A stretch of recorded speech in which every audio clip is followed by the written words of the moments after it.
Bueno, buenos días, ¿cómo están? Ahora sí terminamos, ¿eh? Es el último teórico del año. Así que felicitaciones, porque son muchos y están acá, eso está bueno, demuestra que tienen interés, van a aprender, van a saber un montón. ¿No se escucha? Perdón. No, digo que felicitaciones porque es el último teórico del año, ahora sí, es verdad, y son muchos los que están acá, y me parece que está muy bueno, así que felicitaciones por estar, por el interés. El teórico de hoy es de un tema súper interesante y tenemos el privilegio de que la persona que lo va a dar es, entre otras cosas, además de un amigo nuestro, un amigo de la casa, es el presidente de la Asociación Argentina de Medicina del Sueño y es el jefe del laboratorio del sueño del CEMIC en Buenos Aires y tiene importantes antecedentes en investigación. Es una persona que le gusta la investigación, así que está muy relacionada con nosotros. Y además viene habitualmente, no lo cansamos y sigue viniendo. Este año lo vamos a grabar porque tenemos miedo de que no venga más, entonces lo vamos a grabar. Ustedes trátenlo bien, así los chicos del año que viene lo pueden conocer. Bueno, el doctor es el doctor Arturo Garay, los dejo con él, yo también voy a escuchar, a ver si aprendo. Gracias, Bueno, gracias, muchas gracias por la invitación. Siempre es un gusto venir acá como exalumno de la facultad y haber trabajado acá. Así que bueno, vamos a comenzar a hablar de fisiología del sueño orientada, si bien hay muchos aspectos básicos, como se quiere mostrar, por ejemplo, simplemente con esta fotito del chico durmiendo con el gato al lado, muchas de las cosas que vemos que se observan en la investigación básica pasan rápidamente a la aplicación clínica, así que algo de eso también vamos a ir tocando. Vamos a comenzar hablando de cómo definimos al sueño. Podemos decir que es un estado especial para la vida, presente en todas las especies, que consiste en un estado de relativa inconsciencia que incluye una postura determinada, una capacidad de respuesta disminuida a la estimulación del mundo externo, pero que es rápidamente reversible y con una recurrencia periódica con la vigilia, como dice ahí, es decir, se diferencia del coma de eso, en que nosotros rápidamente estimulando a una persona la podemos despertar. Muestro acá la similitud de las posturas. La postura es una cosa que no está muy estudiada en sueño y donde ven cómo nosotros dormimos en una postura muy similar a la de nuestros primos, por ejemplo, pero otros grupos sociales, por ejemplo, pueden dormir en esta posición, como son estos monjes, es decir, en una posición sentada casi en cuclillas.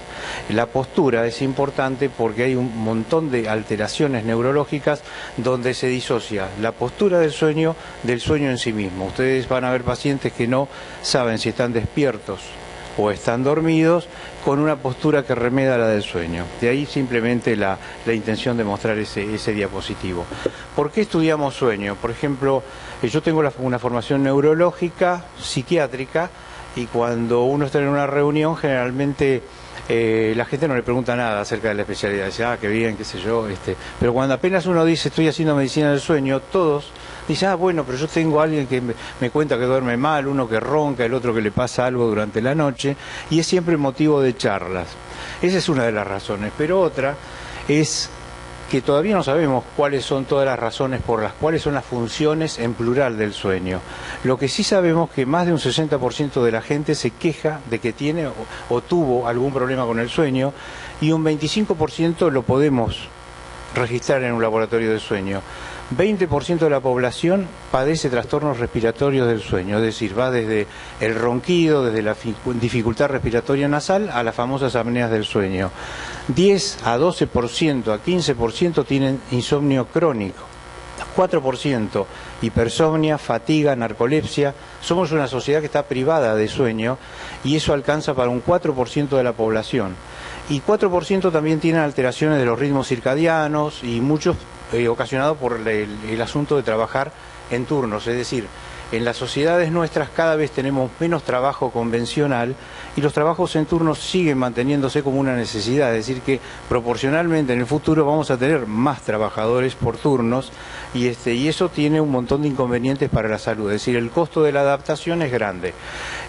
Todo esto está, la medicina del sueño se expande rápidamente por el uso de nuevas tecnologías de registro. Cada vez los estudios son más sencillos, ambulatorios, ustedes habrán visto programitas con el celular o utilizando Fitbit y demás aparatitos que registran de alguna manera sueño que más adelante vamos a ver. Es bastante claro en esto este enunciado de la Sociedad Mundial del Sueño, donde habla de que los trastornos del sueño constituyen hoy una epidemia global que afecta a un 45% de la población. Insomnio, apneas del sueño, piernas inquietas y privación del sueño afectan la salud física, mental y emocional del individuo y traen problemas en sus relaciones personales y desempeño laboral.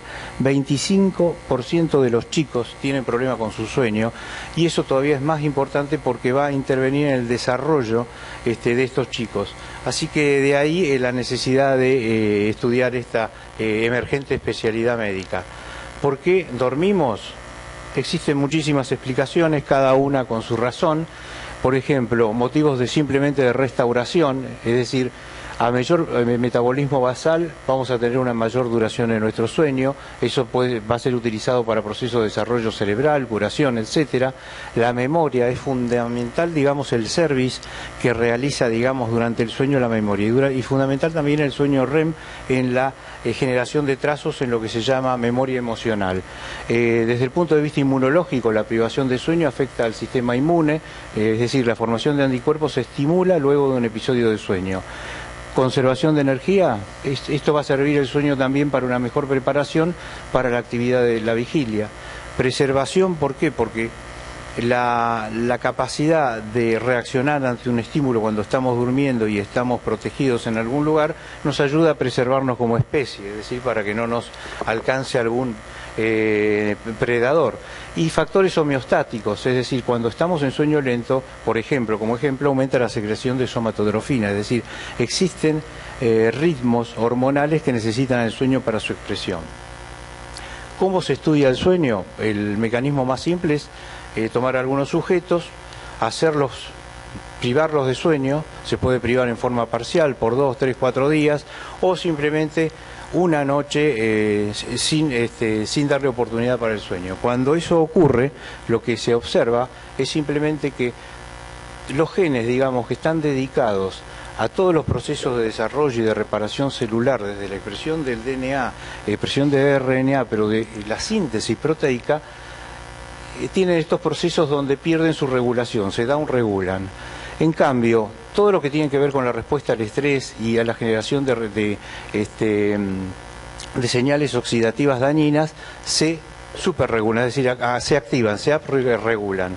Eso quiere decir que no está pasando nada bueno si no dormimos. Es decir, que si bien tenemos una capacidad de adaptación, esa capacidad de adaptación sufre estos dos tipos de procesos. Cuando esto es un slide que utiliza el doctor Cardinali, que es un médico investigador muy conocido en nuestro país, donde él calcula que para una expectativa de 76 años, y si dormimos 8 horas por día, nosotros pasamos 50 años en vigilia, 20 años en sueño lento y 6 años en sueño REM. Por supuesto, durante la vigilia ocurren este tipo de mecanismos, por ejemplo, relacionados con el sistema simpático, este tipo de funciones, donde mecanismos de inmunidad natural, inmunidad adquirida humoral, sistemas, digamos, reguladores de la coagulación, el tono vascular, relacionados con la alimentación, toman lugar. Pero a la noche, donde durante el sueño lento tenemos un equilibrio parasimpático, ocurren también procesos de inmunidad adquirida celular, se reduce la presión arterial, pero también ocurre lo que hablábamos de las secreciones hormonales que se activan y regulan de alguna manera. En este caso son importantes para el crecimiento, en este caso para el ayuno que ocurre durante la noche y la regulación de la glucemia y esa anorexia que aparece ahí. Y durante el sueño REM es importante en procesos de memoria, sobre todo en la memoria emocional, pero también en la memoria declarativa. Cuando esto no ocurre, estos sistemas empiezan a fallar y vamos a tener la activación de procesos de inflamación, aterotrombosis, hipertensión arterial, síndrome metabólico, diabetes tipo 2, etcétera, tipo 3, etcétera. Y lo mismo pasa con esta, digamos, de activación de mecanismos parasimpáticos, donde la formación inmunológica también, funciones inmunológicas decaen, aumenta la presión arterial, decaen, digamos, toda esta regulación hormonal, y en el sueño REM tenemos tanto problemas en memoria declarativa como en la memoria emocional, que más adelante vamos a ver. 4 noches de privación parcial del sueño reducen el clearance de glucosa 40%, reducen la liberación de insulina 30% y nos van transformando en diabéticos tipo 2. Uno de los ejemplos más claros acerca de qué es lo que pasa con lo inmunológico es simplemente estos datos de Lange del 2003, donde ellos muestran cómo una noche de privación de sueño reduce la formación de anticuerpos en personas que son, digamos, vacunadas contra la hepatitis A. Entonces, la curva que está por acá arriba, que es esta, se ve que luego al día 28, aquellos que no tuvieron privación de sueño tienen una formación de anticuerpos superior a lo que ocurre en los que estuvieron privados una noche de su sueño. Es decir, de ahí la importancia del sueño también en mecanismos de regulación inmunológica. En el día ocurren todo esto que ven ahí, que no les voy a explicar, pero digamos, todas estas funciones de procesos de inmunidad innata, de proliferación de linfocitos T, de mecanismos apoptóticos, de mecanismos de protección ocurren durante el día, pero durante la noche las células, digamos, T indiferenciadas, naive, células T de memoria, tienen sus máximos, es decir que el sueño, esto no se los voy a, esto lo van a tener, así que no se los explico, el sueño va a intervenir en esto, en mecanismos de consolidación y de recuerdo de respuesta inmunológica, lo que va a hacer que durante el día podamos defendernos mucho mejor de diferentes antígenos que se nos presenten. De ahí la importancia, digamos, del sueño. No es idea ahora de hablar de esto en particular, de qué es lo que pasa con cada una en especial, pero realmente esta función está, digamos, está demostrada y por eso el sueño es importante regulando esto. Cuando uno priva a una ratita, un animal, de sueño y fundamentalmente de sueño REM, esa rata, digamos, ese animalito, entra en un estado de hipercatabolismo donde todos estos episodios, digamos, un montón de procesos dañinos para la salud se exacerban y generalmente esa rata fallece en 15 días. Eso no ocurre en el humano, pero sí nos pone mucho más susceptibles a un montón de enfermedades y también a trastornos de tipo ya de índole psicótica. Pero uno de los casos que se nombra en la práctica, tal vez el único caso y es una teoría, es el caso de Michael Jackson, que Michael Jackson por un insomnio y por dolor durante 2 meses fue sometido a un tratamiento con Propofol. El Propofol genera sueño lento, pero no es el mismo sueño lento del sueño lento normal, pero lo depriva de sueño REM. En el curso de los días de esos 2 meses, Michael Jackson cada vez estuvo peor, iba perdiendo habilidad motor y finalmente fallece. No se sabe cuál fue la razón, pero lo que se está, digamos, de lo que se habla es de que realmente fue como un modelo de qué es lo que pasa con un ser humano cuando se lo priva de sueño REM. Eso fue presentado en el juicio que se hizo al médico, digamos, tratante en ese momento. Otro de los problemas grandes y que el sueño está realmente asociado es que el problema de la obesidad, es decir, 6 de cada 10 adultos presentan exceso de peso y por eso son 7. O sea, todos los que venimos con el software de ser un poco más gorditos siempre estamos en problemas y es necesario, aparte de cambiar hábitos de vida y de hacer un montón de cosas, tener en cuenta que parte de esos hábitos incluyen un sueño normal. Este es un estudio del 2007 donde simplemente lo que objetivó es que los que dormían menos de 6 horas, en este caso acá y menos de 5 por supuesto, tenían un mayor índice de masa corporal y aumento de presión arterial y de colesterol en total y de triglicéridos. Esto quiere decir que pese a que nosotros venimos evolucionando, millones de siglos de evolución para solo perder el pelo. Es decir, estamos en problema como sociedad gracias a esa capacidad de nuestro gen ahorrador, digamos. Estamos ahorrando demasiado. Todo este tipo de concepción de lo que hace el sueño y relacionado con la obesidad se lo debemos a estudios de Eve Van Cotter, donde ella demuestra esto, que conforme nuestra sociedad va disminuyendo las horas de sueño, también vamos aumentando el peso. El sueño también es importante para la memoria. Ahí en este slide lo que ven es en la primera parte, es que en la vigilia y en el sueño REM, la información el ejercicio que hacemos con nuestros trazos de memoria durante la noche van desde la corteza al hipocampo. En cambio, cuando estamos en sueño lento, van del hipocampo al neocórtex. Es decir, hay un diálogo entre estructuras de la corteza y el hipocampo. Por eso es que día a día existen nuevas estrategias para estudiar cómo es esta relación y cómo realmente muchas veces el cerebro recuerda algunas cosas y a veces olvida otras a propósito, y cómo es esa relación que da mucha base a estudios de índole neuropsicológica fundamentalmente. Esto es simplemente para mostrarles en un segundo que cuando estamos dormidos cerramos, digamos, nuestro tálamo al estímulo exterior, y simplemente todo nuestro cerebro empieza a comunicarse con las amígdalas, con el hipocampo, pero desarrollan un diálogo, digamos, de nuestro mundo interior. De ahí la importancia de tener un adecuado sueño REM. Por el estrés, por la exposición a la luz, por tomar tranquilizantes, benzodiazepinas, el sueño REM disminuye. Y está demostrado que si uno tiene el sueño REM alterado porque tiene poca duración de sueño REM o porque lo tiene muy fragmentado, ese ejercicio relacionado con lo emocional no ocurre. Entonces las personas que empiezan a tener ese problema están cada vez durante el día más ansiosos o con, por ejemplo, síntomas que uno los puede relacionar con cuadros de tipo depresivos.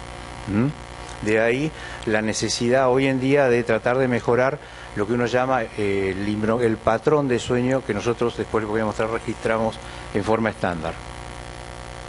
Bueno, otra de las cosas que hace el sueño es poner más eficiente nuestros trazos de consolidación que tienen que ver con la memoria. Entonces, esto es simplemente una concepción vieja de Cajal, pero digamos lo actual, que esto no es muy gráfico para mostrarlo, es que lo que quisiera que se acuerden es que cuando nosotros dormimos el cerebro se achican, se disminuyen los contactos sinápticos y por eso el cerebro de alguna manera se encoge, muy poquito, pero disminuye, y quedan los trazos que el cerebro consideró importantes, es decir, que nosotros le dimos la importancia suficiente para que ese recuerdo quede grabado. Todavía no se sabe en qué medida es una función puramente biológica o hay una conexión todavía que viene desde la vigilia, de decir esto lo quiero guardar, y en cuánto influye en esto. Esto está demostrado con estudios de ultramicroscopía ahora muy nuevos, donde se muestra cómo se reduce los espacios intersinápticos, simplemente para producir la fijación de esos trazos mnésicos. Es decir, cuando nosotros nos vamos acordando de algo, van creciendo unas espinitas en las neuronas, pero esas espinitas también se reducen o se deactivan en función de este proceso que ocurre a la noche. De ahí que, como verán, el sueño es sumamente importante para un montón de funciones. Una cosa que cambió un poco la concepción, sobre todo para las enfermedades neurodegenerativas, era enterarnos que había otra función en el sueño, que es esta. Como ustedes verán, esto es un estudio de resonancia magnética donde simplemente funcional se muestra cómo con cada latido cardíaco se produce este tipo de fenómenos. Esta fuerza, en realidad, en el intersticio cerebral está lavando y sacando basura. Eso ocurre durante la noche porque existe un aumento de la permeabilidad de estos vasos, como se puede ver en esta, donde acá se pone simplemente un radiomarcador, pero ustedes ven que esto ocurre a la noche. Este aumento del rojo que ven acá es simplemente porque aumentó la permeabilidad de los vasos. Y esto lo pueden encontrar en la Wikipedia, se lo habrán visto, pero es el esquema de cómo ocurre esta travasación desde lo arterial a lo venoso. Es lo que se llama el espacio linfático. Existen unos poros en los astrocitos que dependen de canales de acuaporina 4 que se estimulan con la melatonina, en gran parte, eso está todavía en discusión, pero digamos, la apertura de estos poros hace que se pueda limpiar y que todas las noches se realice ese barrido. Ese barrido depende también de la posición, es decir, que si yo duermo boca arriba, lavo menos durante la noche, si duermo de costado, lavo más, o sea, depende del decúbito. Hay un estudio muy interesante reciente que muestra en pacientes con demencia cómo aquellos que refieren haber dormido toda su vida o la mayor parte de su vida boca arriba bueno, tienen más trastornos neurodegenerativos que los que duermen de costado. Eso es una cosa a comprobar, pero les digo como para interesarlos en el tema. Entonces, volvemos a hablar de sueño y nos salimos de la parte de funciones. Esto es lo que nosotros llamamos el gold estándar nuestro.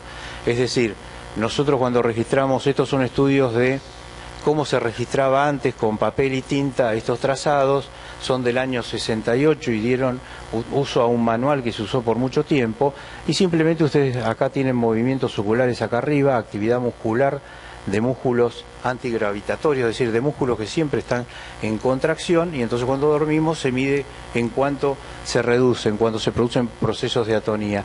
Y acá tienen la actividad cerebral. Esto corresponde a la vigilia, donde tienen actividad electroencefalográfica variable, con ritmos alfa clásicamente, pero también puede tener ritmos rápidos. Cuando ustedes empiezan a dormir es cuando ya la charla se torna aburrida y ya ustedes ven que los ojitos se les empiezan a mover, y estos se llaman los slow rollings o movimientos oculares lentos. El tono sigue, digamos, de alguna manera es variable, pero empieza a reducirse, y la diferencia de la electroencefalográfica entre la vigilia y la etapa 1, ustedes ven que baja un poco la amplitud, va disminuyendo un poco el alfa, aparece algún ritmo teta. Este es un estado que tiene que ver con un regalo viejo, es un sueño reptiliano, digamos, es similar a lo que se ve en reptiles cuando se quedan quietos y en periodos de letargo, es decir, hay un cambio, pero no es muy claro de nada. Por eso, generalmente, muchos toman el inicio del sueño en la etapa 2.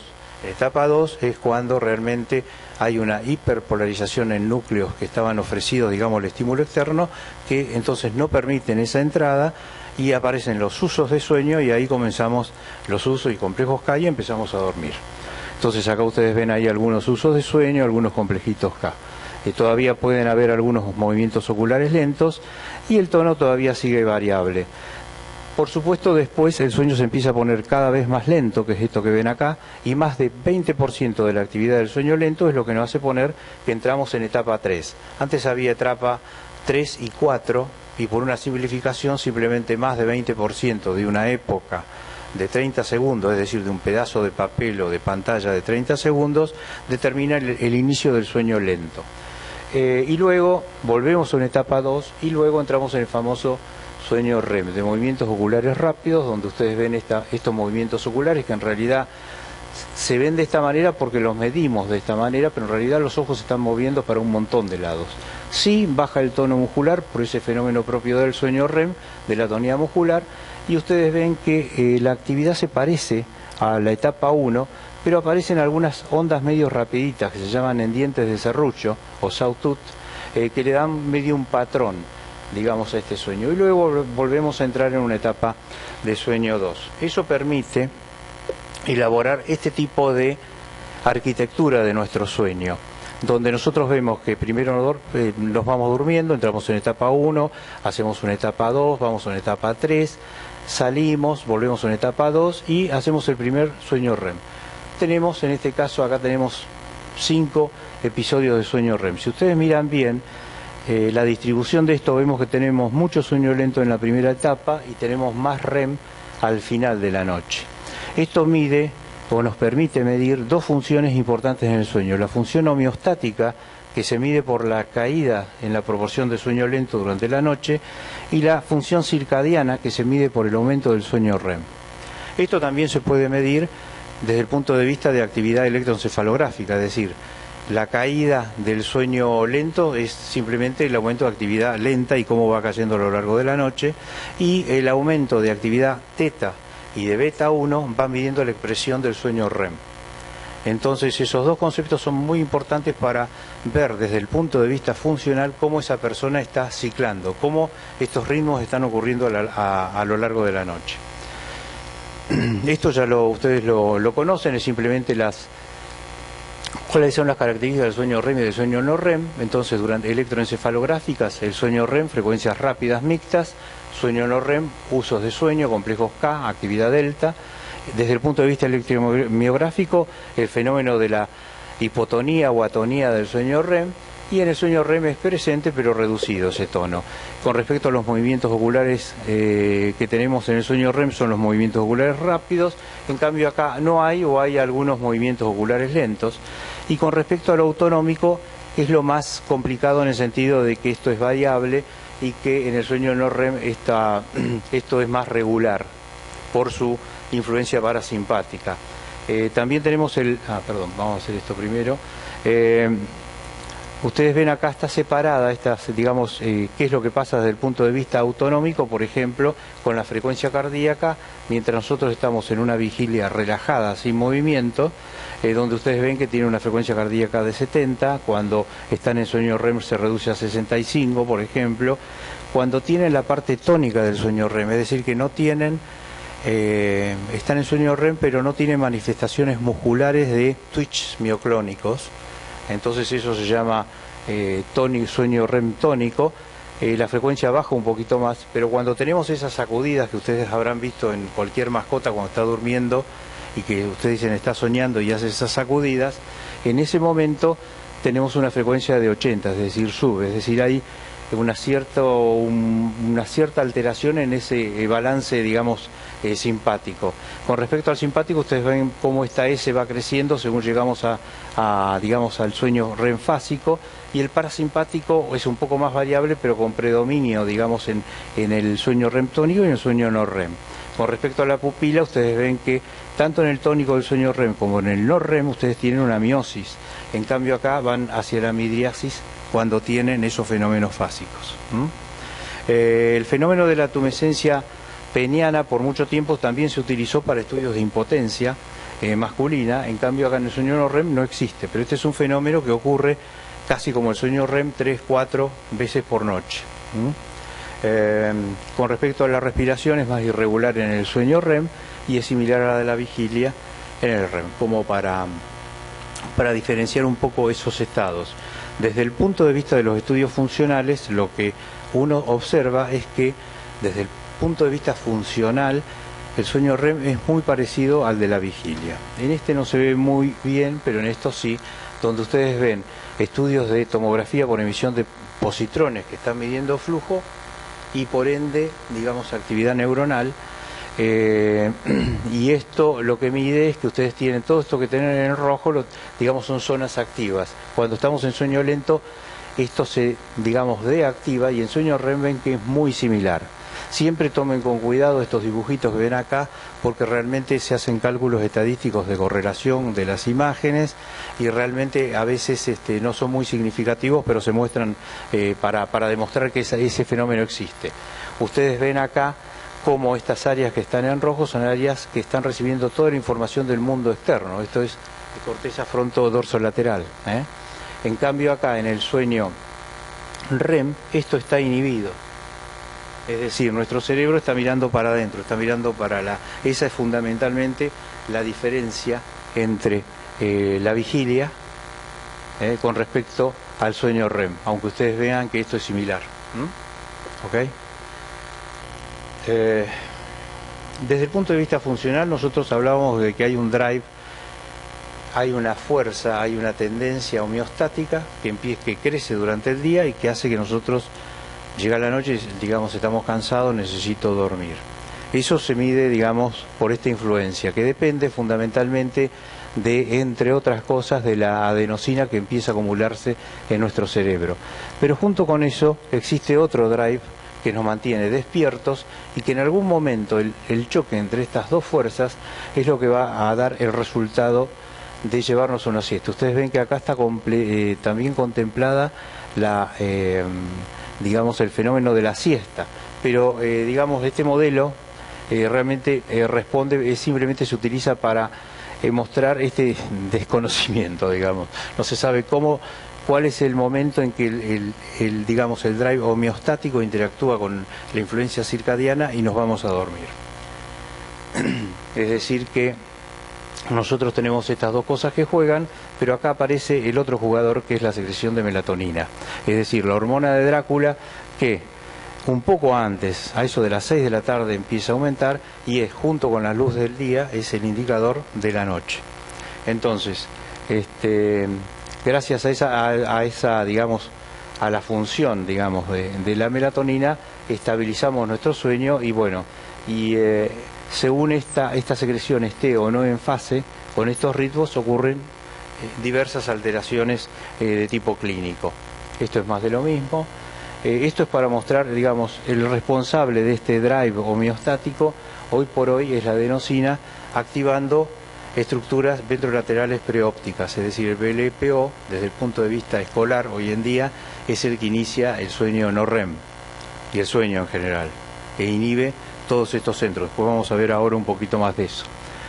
Acá está simplemente para mostrar eso, cómo este tipo de receptores se activan y cómo ustedes pueden bloquearlo simplemente cuando toman, por ejemplo, café. Estos receptores son adenosina 2A, por ejemplo. Nosotros nos vamos a dormir cuando nos baja la temperatura corporal. Por eso hoy en día se pueden comprar algunas cooling cap que enfrían la cabeza y hacen que muchos insomnes puedan iniciar el sueño. Digamos, se produce de manera refleja, pero todas las noches cuando nosotros iniciamos el sueño, para que eso ocurra, necesitamos que caiga aproximadamente 1 grado la temperatura. Cuando eso ocurre, nosotros vamos a dormir. Esto es fruto de estudios que se han hecho por investigadores que trabajaban en ritmos biológicos. Estos son estudios de libre curso que realizaban muchas veces muchos estudiantes universitarios que de paso se ganaban unos pesos y quedaban sometidos a este tipo de ver qué ocurría con sus sueños si estaban en habitaciones que tenían una luz tenue y tenían que desarrollar sus actividades sin saber en qué momento del día estaba. Y lo que se veía es que estos ritmos comienzan a correrse. Ahora no es idea de, digamos, no vamos a empezar a hablar de diferentes características de eso, pero digamos, todo este tipo de estudios dio base a toda una nueva especialidad en la evaluación de la ritmicidad circadiana. El premio Nobel del 2017 a Hall, Rorschach y Young se lo dan por el descubrimiento de los genes reloj. Esto es para indicar, estos genes reloj están comandando la función de todas las células. No es solo una cosa que ocurre y que uno lo ve en algún lado, sino que en este modelito muy simple de Drosophila ustedes ven cómo estos genes del reloj, que en este caso es el gen clock y el gen cycle, la Drosophila tiene muy poquito de esto, empieza a formar estas proteínas per y tim. Cuando se forman estos complejos, su formación a la vez inhibe la formación de esto, y esto entonces hace una regulación diaria. Esto es una simulación del Howard Hughes, donde se muestra cómo ocurre esto y cómo este PER, en este caso simplemente se muestra un solo gen, genera RNA mensajero, se van formando en los ribosomas las proteínas, algunas proteínas empiezan a presentarse, otras que son muy inestables desaparecen, y una vez que estamos durante la noche, existe una cantidad suficiente, estas pasan por el poro y entran al núcleo. Cuando eso ocurre, inhiben su producción. Esta es una manera simplificada de ver que esto está ocurriendo, digamos, durante la noche y el día. Esto es para ya mostrar mecanismos en el mamífero que son mucho más complejos, pero que no me voy a detener mucho, pero sí les quiero mostrar, a ver si salen los dos. Acá ya tenemos al PER y al CRY, pero simplemente ustedes ven cómo en lugar de formarse una sola proteína se forman como dímeros que van atravesando, y acá hay una enzima que luego se encarga de una función de limpieza de todo este tipo de cosas. Pero y ustedes ven con el signito del sol y de la luna cuando están ocurriendo estos episodios. Esto que uno lo ve como si ocurriera nada más que en los núcleos supraquiasmáticos, está ocurriendo en todas las células del organismo, es decir, que cuando ocurre alguna desincronización estamos en problemas. Esto es para que ya vean un poquito más de la complejidad que va alcanzando todo, donde diferentes procesos que se alteren, por ejemplo, en estos genes, en estos que se llaman ROR o en este que es el BMAL, ya forman parte posible de la patogénesis en Alzheimer, en la respuesta inflamatoria, en cambios a respuesta farmacológica en un paciente con Parkinson. Es decir, la medicina va cambiando hacia una medicina mucho más molecular y todavía difícil de entender. Bueno, por supuesto dijimos que la luz era el indicador, digamos, nos ponía en modo día, ese estímulo a través del tracto retinio hipotalámico va al supraquiasmático y entonces nos sirve para sincronizar nuestros ritmos. Según nosotros apliquemos la luz en determinados momentos del día, podemos tener diferentes respuestas. Por eso utilizamos luz en pacientes que tienen síndrome de retraso de fase, que son los que son muy noctámbulos y quieren tratarse de su problema, o de aquellos que son alondras, o en pacientes que tienen insomnio. Pero hay que recordar que hoy por hoy ustedes ven que hay diferentes mecanismos que van a depender de un montón de cosas, es decir, de cosas que ocurren durante el día, de cómo está nuestro ciclo de luz y oscuridad, cómo están nuestros mecanismos de vigilia-sueño, a la vez cómo están funcionando estos dos drives circadianos homeostáticos, y todo eso en función, digamos, de la variación genética que tengamos y de las variaciones interindividuales nuestras, ¿no? Esto es simplemente un mapa de diferentes patologías de genes del reloj y de la enzima esta que les mostré, que tiene que ver con diferentes alteraciones de los ritmos, que no es idea nombrarlas ahora. Sí quisiera que se acuerden que no solo los núcleos supraquiasmáticos son los que están comandando esto, sino que áreas dorsomediales del hipotálamo también tienen la propiedad, tal vez a través de gobernando mecanismos de alimentación, de realizar un mecanismo hipotalámico de regulación muy complejo, y que esto actualmente también tiene utilidad en algunas enfermedades neurodegenerativas para mejorar o enlentecer el curso de estas enfermedades. Esto se muestra... bueno, ahí estamos, perdón.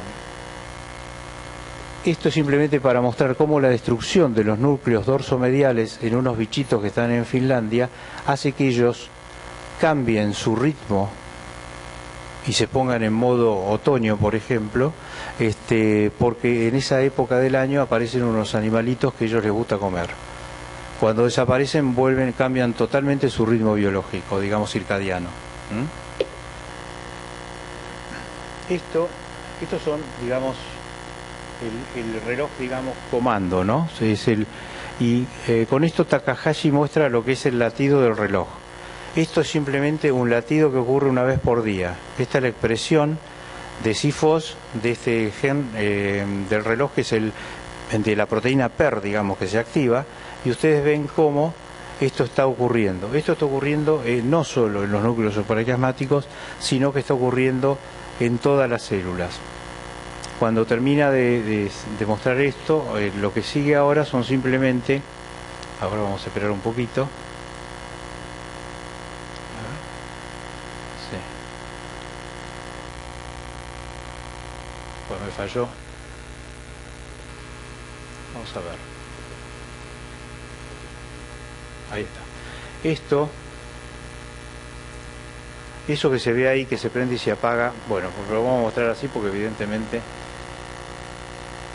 se me ha retobado. Pero bueno, esto que ven así es lo mismo que vieron allá, nada más que estos son fibroblastos que están colocados en una plaquita y que se ven cómo se están activando cada uno en su fase. Es decir, no todo en nuestro organismo está ciclando al mismo momento, sino que cada uno está en su fase, en la fase que necesita para producir determinada activación o función. Es decir que, por eso esto muestra diferentes genes del reloj y diferentes proteínas, donde se ve cómo cada una tiene sus picos en diferentes momentos del día.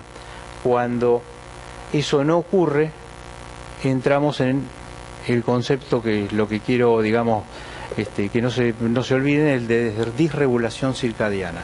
Cuando eso empieza a ocurrir, hay un sinnúmero de enfermedades que se empiezan a expresar. En el futuro, este es simplemente un ejemplo, donde con un pelito vemos qué es lo que pasa, en qué momento del día está el PER3. Es decir, ya actualmente existen, simplemente con una toma de sangre, es posible ver en qué momento del día está funcionando nuestro reloj circadiano. Eso también va a tener utilidad. Hoy por hoy es simplemente para fines de investigación. ¿Por qué va a ocurrir esto? Porque estos fenómenos están gobernando procesos de a nivel proteico de transcripción, de expresión proteica, de fosforilación de estas proteínas, que van a intervenir en la función mitocondrial, que van a intervenir en el empaquetado y la expulsión, digamos, de procesos de cosas tóxicas a nivel celular, y vamos a tener diferentes maneras para intervenir en un sinnúmero de procesos patológicos. Es decir, que tal vez la medicina del futuro va a ser esta, es decir, vamos a tener el paciente acá, pero vamos a tener que leer algún otro tipo de información que todavía no estamos viendo. Pero vamos hacia una medicina de ese tipo, que tal vez la van a llamar medicina ya de enfoque más individual y demás, y que costará unos años, digamos 10, 20, llegar a hacer algo de esto, pero cada vez más se ven nuevos tratamientos que van por este lado. Vamos a hablar ahora sí de la fisiología del sueño y simplemente para decir, ustedes ya esto lo han estudiado, los mecanismos que nos mantienen despiertos. Tenemos un montón, tenemos acá 5 casi, que dependen de neuronas monoaminérgicas, acetilcolinérgicas, orexinérgicas, histaminérgicas. Todo eso lo necesitamos para mantenernos despiertos. Cuando nosotros seccionamos, digamos, en la unión pedúnculo o tronco diencefálico, interrumpimos todas esas vías y el paciente o tiene hipersomnia o entra en un coma. La naturaleza nos ha dado muchísimos mecanismos para estar a full con nuestra actividad. Y es como si eso no alcanzara, es decir, a través de toda la historia de la humanidad, el ser humano ha necesitado siempre de estimulantes. Si no es el té, el café, alguna hierba, lo que sea, pero evidentemente tenemos un cerebro que necesita estar muy activo en un montón de funciones y día a día se descubren nuevas redes neuronales para activarnos.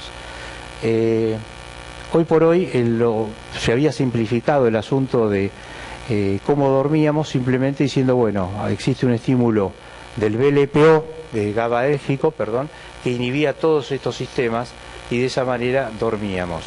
Es un poco más complejo, se va viendo ahora, pero digamos que seguimos con este concepto. Esto es para mostrar lo mismo, donde sí, en verde se pone la función de las orexinas, es decir, cada vez que nosotros estamos despiertos y empezamos a tener sueño, lo que primero se activa es la orexina, y la orexina activa a los centros del arousal. Perdón. Y luego estamos en vigilia total, estamos, digamos, en vigilia. Cuando esto se altera, por ejemplo en la narcolepsia, ustedes van a ver que no podemos mantener ni el sueño ni la vigilia. Por eso lo más llamativo en un paciente narcoléptico es que se quede dormido en cualquier lugar o que tenga mucha somnolencia, pero tampoco durante el sueño a la noche puede estabilizar su sueño. Y cuando dormimos, entonces el BLPO, por un lado, inhibe a todos estos núcleos. Ustedes ven que acá inhibe en forma separada, y esto todavía no se sabe bien, a estructuras histaminérgicas que nos mantienen despiertos. Pero básicamente, esto es lo que hoy por hoy tendrían que saber. Esto se muestra con esta balancita, donde se muestra cómo durante la vigilia el BLPO está inhibido, la orexina está activando todos los sistemas del arousal. Cuando dormimos, la orexina está inhibida y entonces y también el BLPO está inhibiendo tanto la orexina como a todos los centros del arousal, y entonces estamos durmiendo. Este es el grupo francés de Jouvet, que este año y ya desde el año pasado viene insistiendo en otro tipo de regulación que creo que realmente es el que se aproxima más a la realidad. Este es el grupo de Pierre Hervé Lupi, que lo que muestra es simplemente, es decir, bueno, nosotros cuando estamos despiertos el BLPO está inhibido. ¿Y quiénes lo inhiben? Todos estos centros del arousal están inhibiendo al BLPO. Pero, ¿qué necesitamos además?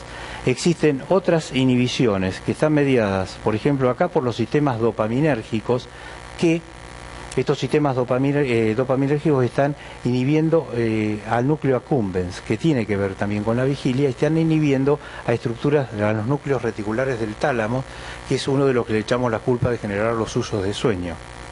Entonces, con esas dos inhibiciones y una activación que ocurre en estos núcleos parabraquiales glutaminérgicos que activan cerebro anterior, es que, digamos, tenemos estos nuevos 3 centros que nos mantienen despiertos. En lugar, si habían 5, tenemos 8. Ah, bueno. Gracias. Bueno, entonces, eso es para vigilia. Cuando vemos cómo entramos en sueño lento, ustedes ven que acá lo que ocurre es la activación del VLPO. Ven también esto que se llama ADA, es simplemente adenosina, pero digamos lo que está ocurriendo es que cuando estamos en sueño lento se están inhibiendo todos estos, digamos, centros del arousal, aún los que vimos que eran nuevos, por ejemplo, estructuras de hipotálamo lateral que estaban inhibiendo el núcleo reticular, o lo que vimos recién de estructuras tegmentales que estaban inhibiendo acá el núcleo accumbens. Pero, digamos, con respecto a esto, es que cuando nosotros estamos dormidos, existen también inhibiciones entre el núcleo accumbens y lo que tenía que ver con estructuras dopaminérgicas, y también estos núcleos que son parafaciales, que están a nivel casi vulvar, digamos, que están inhibiendo a este centro parabraquial. Este centro parabraquial es muy importante para la vigilia. Es más, se ha llegado a la conclusión de que para que un paciente esté en coma, este núcleo sí o sí tiene que estar, digamos, funcionando en forma deficiente. Y en el sueño REM es el juego de las inhibiciones. El sueño REM es más o menos como digamos la idea que tienen todos de REM on y REM off, nada más que el juego es simplemente, todo lo que va con la puntita acá es inhibición, y simplemente es un juego donde todo lo que tenía que ver con las REM on están activadas, las REM off están desactivadas, y esto permite, esta inhibición activa lo que tiene que ver en el núcleo subláterodorsal. Este núcleo es el que en realidad nos activa el córtex y nos inhibe el tono muscular. Es decir, que esta activación glutaminérgica actúa a nivel en áreas troncales para inhibir, digamos, el tono. Entonces, por eso tenemos la atonía. Esto todavía es, digamos, un poco complejo de entender porque hay un montón de cosas que están en discusión, pero digamos, todos los grupos están avanzando hacia ese tipo de regulación. Un poquitito más compleja porque lo que se observaba no se podía explicar eficientemente. Como siempre, van a pasar unos cuantos años y después tendremos otro dibujito con la balancita de vuelta, pero mucho más simple. Como hoy por hoy conviene simplemente que recuerden esto, yo les pongo una canción y así tomo un poquito de agua ahora. A ver, espero que funcione.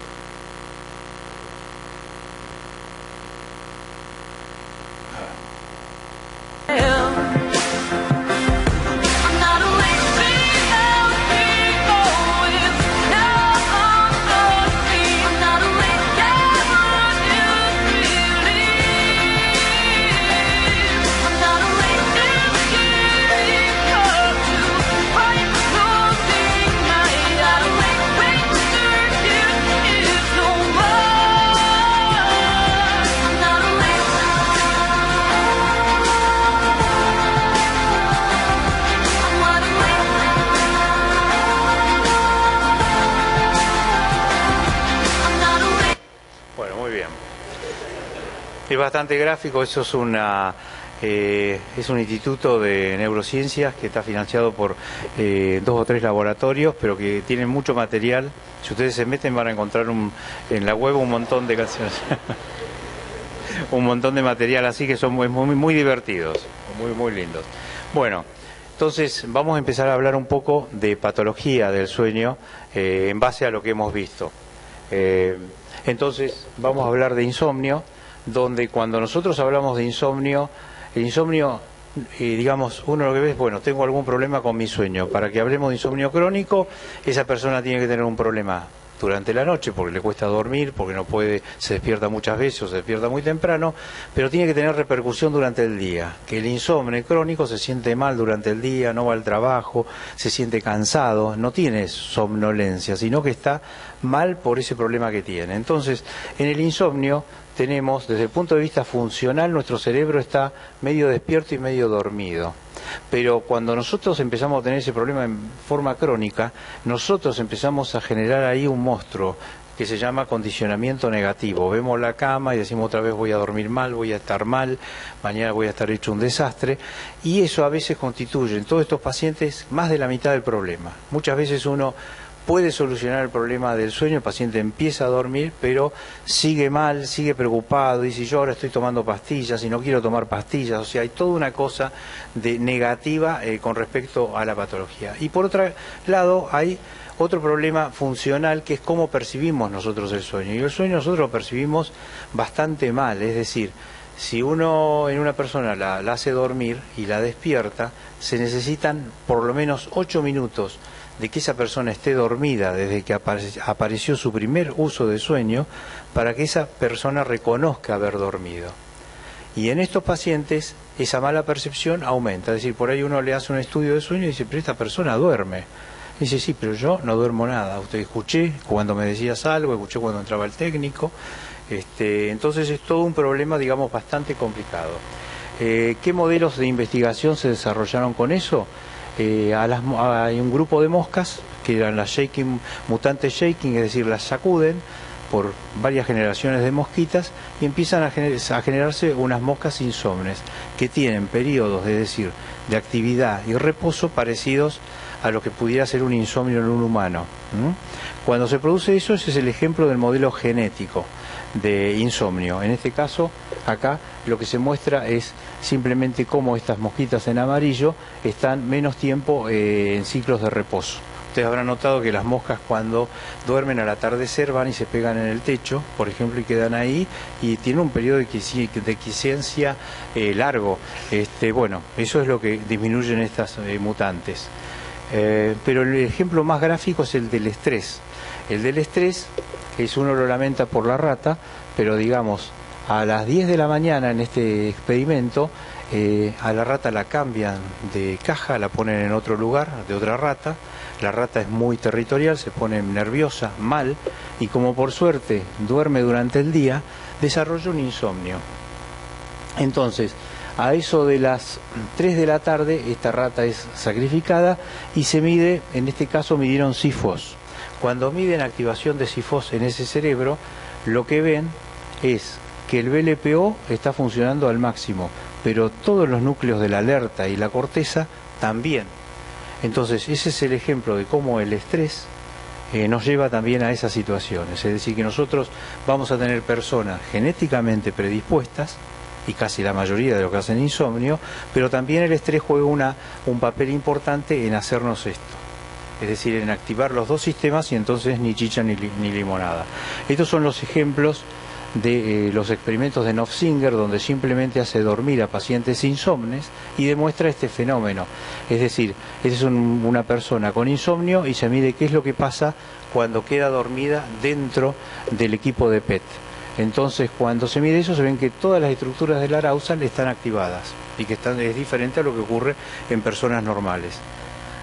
Bueno, acá falta otro slide donde simplemente él coloca un hipnótico y el hipnótico es muy efectivo para iniciar el sueño y se ve como todo eso se pone azul, es decir, se deactiva. Por supuesto, esto es para explicar el insomnio que nos pasa a todos, pero también hay insomnios, digamos, donde estructuras del sistema nervioso están mal, que son los insomnios orgánicos. Entonces, este es un caso de los que se llaman un caso en 1.000.000 de insomnio fatal, una enfermedad por priones, donde estos pacientes son como un libro para el estudio de lo que es el sueño, porque tiene agripnia excitata, significa insomnio con agitación. Uno no sabe si esa persona está dormida o no, y lo que tiene es insomnio, se mueve, actúa los sueños, que es lo que ven como RBD, tiene pseudo sueño, ustedes no saben si esa persona en qué está, es un continuo donde abre los ojos, cierra los ojos, pero no saben, por eso se llama pseudo sueño, tiene alucinaciones y está agitada. Cuando ocurre eso, para nosotros significa que hay, por ejemplo, estructuras talámicas que no están funcionando, o sea, todo lo que ustedes vieron en generación de uso de sueño, por ejemplo, no está funcionando y de hecho en estos pacientes está destruida directamente.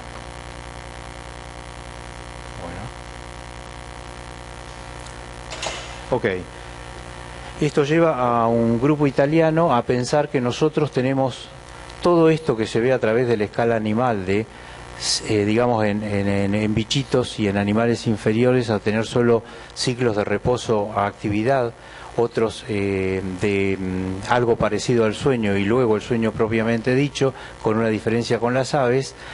Todo esto nosotros de alguna manera en este tipo de patología lo vemos y que aparece, es decir, que todo lo tenemos de alguna manera metido en todo un sistema troncal que tiene que ver con el movimiento y con generadores de patrones de movimiento que se liberan. Y esos también hasta estarían en la médula, que hoy por hoy pensábamos que tenían importancia nada más para la marcha, no, tienen también importancia para un montón de estos mecanismos. Por eso el estudio de estos pacientes también es muy útil. El insomnio es muy prevalente y ya dijimos que más o menos 15%, entre 10 a 15% de la población tiene insomnio crónico, lo que es un montón.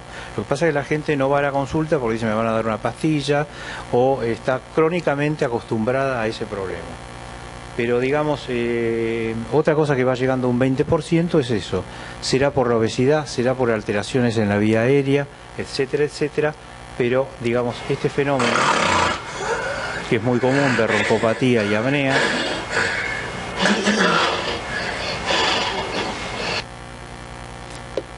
ustedes ven que acá la persona está haciendo una pausa, una apnea. Ahí vamos. En ese momento es como si se colapsara toda la vía aérea, el aire no entra, comienza a hacer esfuerzo acá. Yo sigo hablando y ustedes ven que la pancita se mueve y el tórax empieza a hacer esto que se llama respiración paradojal. Ven cómo se hunde el pecho. Que eso normalmente el hombre no lo hace, no lo hacemos, está haciendo cada vez más esfuerzo tratando de vencer a algo que lo está, como si lo estuvieran estrangulando. Y ahí vuelve a la vida.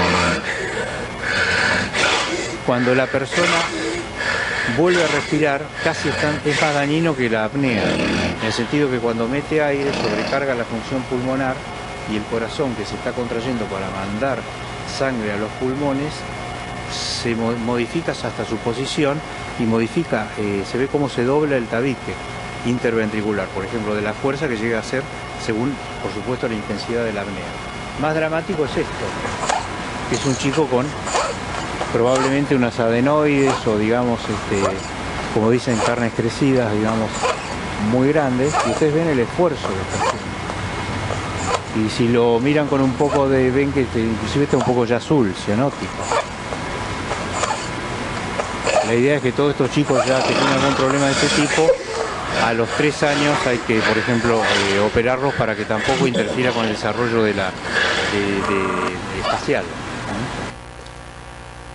Esto es simplemente para mostrar entonces en estas apneas que ustedes veían la serie de cambios que se ven cuando tienen una apnea. Es decir, hay cambios en el llenado de los ventrículos y de las aurículas, hay cambios en la frecuencia cardíaca y ustedes ven que acá se pone alteración mecánica de la pared ventricular izquierda, que es lo que existe. Es decir, muchos pacientes que los van a consultar en un futuro porque tienen apneas, porque son roncadores, una cosa que van a tener es hipertensión arterial nocturna, y la otra cosa que van a tener es un aumento en el espesor de ese ventrículo izquierdo. Es decir, que muchas veces con una ecografía ustedes ya pueden sospechar de que algo no está bien, algo está pasando ahí y probablemente esté pasando algo durante el sueño. El otro fenómeno, digamos, que influye y que es terrible en la liberación de radicales libres, por ejemplo, y todo lo que tiene que ver con daño endotelial, tiene que ver con estas caídas de la saturación de oxígeno. O sea, este es un paciente que tiene un cuadro de apneas severas, estas caídas son menores en sueño no REM, pero ustedes se dan cuenta que acá es mayor simplemente por la hipotonía de los músculos cuando estamos en REM. Entonces, como los músculos todavía no tienen menos fuerza para responder a ese colapso en la vía aérea, el oxígeno cae más. Y entonces usted puede decir, esta persona tiene como 6 REM. Bueno, pero esto no solo está influyendo en daño, digamos, en influir en un futuro daño endotelial, sino que también el cerebro tiene algunas regiones que son muy sensibles a la hipoxia, a los hipocampos. Entonces, ese paciente empieza también con problemas de memoria, que felizmente son reversibles casi en un 100%, pero quedan algunas cositas, pero en pacientes crónicos se ve que queda algún daño, pero digamos que está influyendo también sobre nuestros hipocampos, es decir que por eso prestar atención a todo ese tipo de cosas. Otro tipo de patologías que tenemos, no les voy a comentar de tratamientos ni nada, pero simplemente como para que vean que acá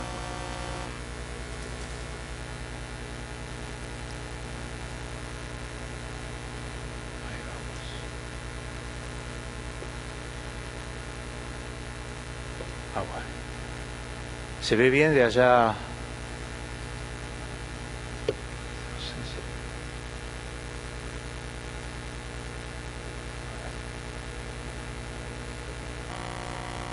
Voy a insistir, voy a empezar por acá. Este es el síndrome de piernas inquietas.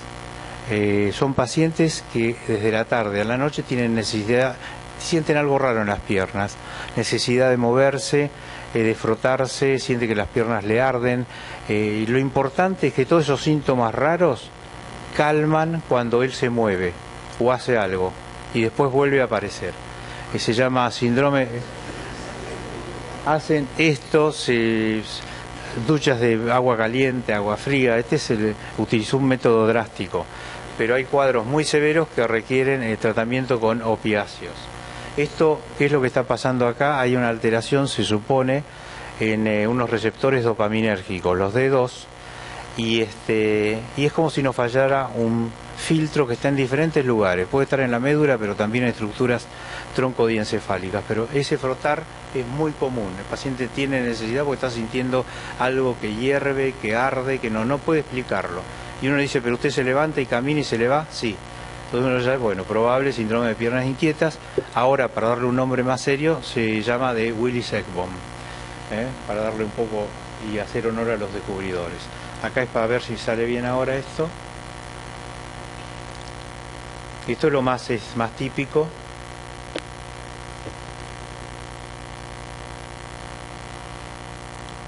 Ahí es, bueno, ahora van a mostrar cuando se frota las piernas. Esto es muy común. ¿Qué es lo que pasa con estas personas? Entonces duermen mal y están cansados durante el día. El equivalente nocturno de estos, hay muchos pacientes que tienen sacudidas periódicas. Ese es digamos, es el equivalente nocturno, porque cuando pasa esto el paciente está despierto en la cama. En cambio, cuando empieza a hacer sacudidas periódicas, cada sacudida muscular acorta el RR cardíaco y aumenta un poquito la presión. Y hoy en día ya se lo empieza a mirar como una causa de hipertensión si produce reacción de alerta. Así que por eso es necesario tratar a estos pacientes. El paciente que tiene movimientos periódicos está cansado durante el día. Y a los dos grupos les cuesta, consultan porque tardan en dormirse, porque algo pasa, porque sienten algo raro en las piernas. De ahí la necesidad de tratarlos. Acá se mezcló esta, no sé qué hace acá, pero esto simplemente es un ratoncito donde se simula un cuadro de apneas, simplemente cambiándole el aire por nitrógeno, pero ustedes ven que este ratoncito a los 7 días ya empieza a transformarse en ratón hipertenso simplemente por el fenómeno de hipoxia-reoxigenación que tiene. Es decir, por eso la necesidad de tratar a estos pacientes. Como nosotros somos duros de matar, lo aguantamos por año y el paciente está crónicamente adaptado a tener 70 apneas por hora, 80 apneas por hora, cada vez con más obeso, hipertenso, diabético tipo 2, con alguna isquemia cardíaca, cerebral. Y esto no se trataba hasta los años 1976, 80, y hoy en día es fácilmente tratable y realmente junto con el tratamiento para todo lo vascular, digamos, va a alargar la vida de la población. Esto es simplemente para mostrar esa liberación de ROS por la hipoxia intermitente, cómo nos llevaba, digamos, por toda esta cascada de liberación de factores a disfunción endotelial. Otra cosa que ocurre, otra cosa que estudiamos son las parasomnias, o sea, cosas que ocurren a la noche cuando estamos durmiendo. Esto tiene que ver con un montón de fenómenos que pueden ser de lo más variados, que tienen que ver con todo eso que dice ahí, con conductas o con percepciones, emociones, ensueños, y de las cuales voy a ir mostrando algunos ejemplos. Esto es una cosa rara, pero digamos en el fondo, antes se decía esto es una distonía, luego se vio que en realidad no era un fenómeno distónico, sino que eran cuadros de tipo epiléptico frontal, por ejemplo. Y ahora van a ver un terror nocturno. Ustedes ven que el paciente está registrado, con media pantalla con registro, está en sueño lento.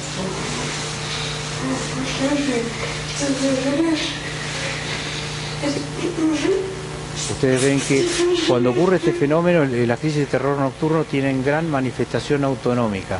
La frecuencia cardíaca puede llegar a 120, el paciente está realmente en una situación muy alarmante en cuanto al miedo que está transmitiendo. Pasa y el paciente se olvida de todo eso, o sea, si ustedes no lo despiertan, simplemente sigue durmiendo. No es que se acuerda de algo de lo que le pasó. Diferente de la pesadilla, donde tiene menos manifestación autonómica y sí se acuerda lo que le está pasando. Acá es otro, simplemente para mostrar. Por supuesto, en el laboratorio siempre ocurren cuadros menores, pero un fenómeno electroencefalográfico es que se produce, se llaman actividad delta hipersincrónica, es decir, aumentan los ritmos lentos y ahí entramos en un estado intermedio. Es como si nos despertáramos y quedamos en el medio y ocurre este tipo de fenómenos. Este más de lo mismo, ahí tenemos ese también, sí. Bueno, esta es otra cosa que ocurre. Acá tiene el paciente que está durmiendo, no se ve bien.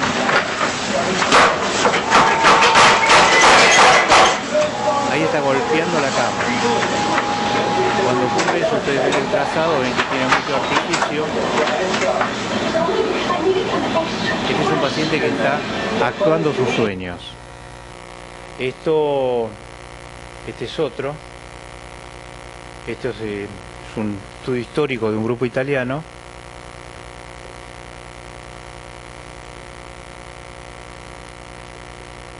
Ustedes ven que inclusive ven como si tuviera los ojos abiertos un poco y está haciendo un montón de actividad. No sabemos en qué está soñando. Es tener un estado intermedio donde... Pero está, digamos, esto se llama trastorno conductual del REM o RBD. ¿Qué importancia tiene esto de cuando se empezó a describir y a estudiar? Que en muchos casos este tipo de movimientos que están enganchados con la actividad onírica pueden preceder en 10 años la presentación de enfermedad de Parkinson o de alguna de las denominadas sinucleinopatías, es decir, demencia por cuerpos de Lewy, todo relacionado con proteínas anormales en el cerebro, en este caso las sinucleínas. Este es otro caso, este es del grupo austríaco y esta es una enfermedad por anticuerpos, es una enfermedad por anticuerpos anti-IGLON 5. El IGLON 5 tiene esta actuación de somniloquia, que quiere decir hablar cuando duerme, actuación de los sueños, y ese anticuerpo lo que está produciendo es producir un cambio en una proteína que también tiene que ver con el Alzheimer, en la proteína tau. La fosforila cambia la conformación de esa proteína, se transforma en tóxica a nivel del tronco cerebral y empieza a producir esto. Y para eso tenemos que tener un perfil genético determinado, es decir, tenemos que tener un determinado tipo de HLA, de estos haplotipos, por ejemplo, que se usan para trasplantes renales y demás, que nos hace susceptibles a presentar ese tipo de cuadros. Todo esto puede ocurrir, por eso les muestro a la noche. Este es el comedor nocturno, es decir, bueno, esto es, podemos tener, acá me pasé, se ve mal.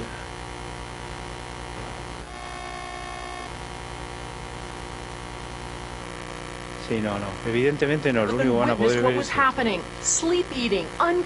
esto puede ocurrir en una persona totalmente consciente de lo que está haciendo y que se levanta a la noche simplemente porque la explicación es que sus ritmos de alimentación están más corridos. Entonces, tiene un desfasaje entre los ritmos de sueño, se va a dormir, pero se despierta y se hace una torta y se la come. Y se acuerda y al otro día desarrolla anorexia, no come todo el día, está desesperada y está mal por lo que hizo. Pero hay otro tipo de trastornos donde ocurren directamente durante el sueño, que el paciente es como si fuera un sonámbulo comedor. Ese sonámbulo comedor se puede comer un jabón, se puede comer cualquier cosa, entonces puede poner en riesgo, digamos, realmente su vida. O sea, no solo el problema de la obesidad, sino el problema de ingerir cosas que sean peligrosas para su salud. Así que también ocurre y no es tan frecuente, pero se observa. Para nosotros, desde el punto de vista de la medicina del sueño,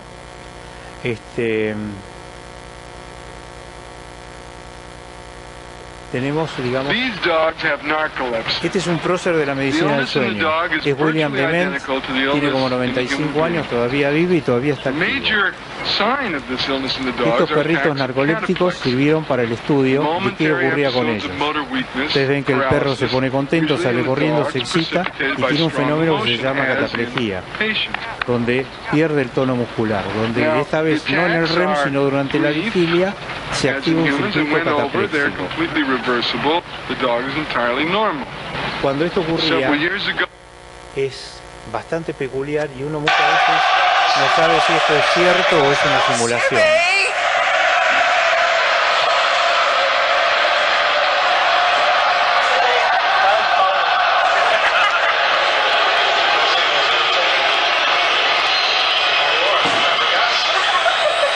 Queda así, es bien. Es una pérdida brusca del tono muscular y la persona se da cuenta. Ahora lo van a ver un poco más serio en un chico, que ustedes ven que el chico viene caminando, es consciente de que se cae. Bueno, esto es cursa, con excesiva somnolencia, con estos ataques de pérdida de tono, de cataplejía, y realmente el tratamiento, cuando funciona, bárbaro, pero muchos pacientes tienen casi una poca calidad de vida, es decir, no pueden estudiar, no pueden hacer un montón de cosas, y entonces los deshabilita tanto como si tuvieran la enfermedad de Parkinson. Esta es otra de este grupo italiano que ha trabajado muy bien con esto. Ustedes ven que tiene como la lengüita hacia afuera. Acá está mirando dibujitos, se le hace ver dibujitos, y cuando ella se ríe por algo, aparece el fenómeno de la cataplejía. Existen tratamientos, y una característica que tuvieron estos chicos es que son chicos que han tenido estos trastornos y que generalmente se relaciona con alguna respuesta inmunológica que ocurrió, digamos, en su infancia, y generalmente son chicos que tienen niveles de antiestreptolicina, es decir, que tuvieron muchas anginas a repetición estreptocóxicas, y en algún momento su sistema inmunológico se equivoca y le pega al grupo de orexinas, y se producen esto que se llama narcolepsia tipo 1. Así que es tratable, pero a veces es difícil encontrar tratamiento. Otra cosa que estamos viendo, y razón por la cual cada vez trabajamos más en esto, es que si ustedes miran este gráfico de expectativa de vida, desde el año más o menos 60, ahora casi hemos aumentado, no digo 20, pero nos vamos aproximando, ha aumentado mucho la expectativa de vida, es decir, de pasar, estamos llegando acá en la Argentina a 76, pero si ustedes miran las expectativas para el 2030, esto es en España, se está superando a los 80 años para las mujeres y los varones, que siempre vivimos un poco menos, pero la realidad es que aún los sistemas jubilatorios, por ejemplo en Suecia, que son los maestros de esto, de ver cómo hacen para vivir con tantos viejos, están pensando en prolongar los años de trabajo hasta los 75 al menos, para que toda esa gente siga aportando. Es decir, el fenómeno del aumento de la expectativa de vida trae un aumento en la posibilidad de enfermedades neurodegenerativas, a tal punto que se considera que la mitad de nosotros a los 85 años vamos a tener alguna enfermedad neurodegenerativa. Así que de ahí la necesidad de encontrar tratamientos, y de lo que sí se sabe es que si uno tiene un estilo de vida saludable y controla todas las patologías controlables, realmente se llega mucho mejor. Esto es simplemente para que miren en un dibujito de esas enfermedades neurodegenerativas, de todas las proteínas que tienen alteraciones de su plegamiento y que en algún momento van a ser susceptibles de frenar la presentación de estos cuadros, digamos, con diferentes targets de tipo molecular que se piensen. En el Alzheimer, una cosa que pasa es que existe una acumulación de amiloide. No funciona el camión de la basura, no funciona tan bien, se junta, la proteína tau de golpe hace una transformación, y esa persona que tenía un montón de proteína anormal, esa proteína empieza a ponerse tóxica. Pero esa proteína en sí misma afecta a la proporción del sueño lento, que es lo que le quería mostrar. Esto, ustedes ven este paciente que tiene todo en rojo, tiene gran proporción de amiloide en su cerebro y tiene una reducción en los niveles de sueño lento. Entonces, por eso también los estudios de sueño sirven de alguna manera para medir eso. Esto es lo que le decía de el flujo linfático, que el flujo linfático es mucho menor si dormimos en esta posición que si dormimos en esta posición. Y como verán, bueno, este es el estudio hecho de esta manera. Ustedes ven que en lugar de esta persona ir a un laboratorio de sueño, simplemente con una especie de casquito, esa persona va a la casa y nosotros sabemos si el paciente, cuál es la calidad de ese sueño. Y si necesitamos un estudio de mayor complejidad, vendrá al laboratorio para realizar un estudio de mayor complejidad.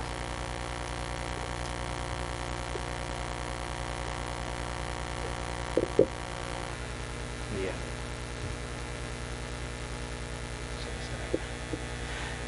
Vamos a hablar un poquito de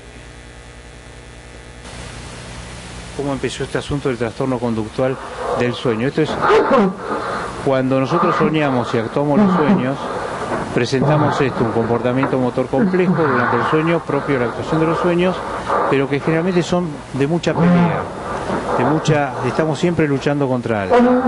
Se supone que se activan estructuras que tienen que ver con el comportamiento agresivo. Esto es peligroso para la persona, porque esa persona se puede caer de la cama, pero para el compañero de cama, que puede terminar estrangulado o pateado o lo que sea.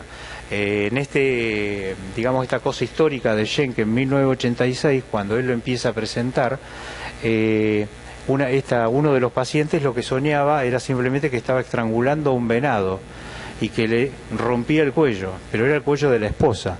Entonces se le ponía en el trabajo, desde ese día la esposa ya no duerme en el mismo dormitorio. Entonces es un problema. Otra cosa que nosotros siempre tenemos cuidado en estos pacientes es que no tenga nada puntiagudo en la cama, a veces que se coloquen un colchón. A algunos los hacemos dormir con una bolsa para dormir, porque el hecho de que tengan contención hace que se muevan menos si no podemos tratarlos. Y hoy en día, como vivimos en tiempos difíciles, que no tengan armas en la habitación. Que uno se olvida de esos detalles, pero hay gente que duerme y en la mesita de luz tiene un revólver o ese tipo de cosas, o una itaca, no sé qué decirles, pero bueno, es problemático. Bueno,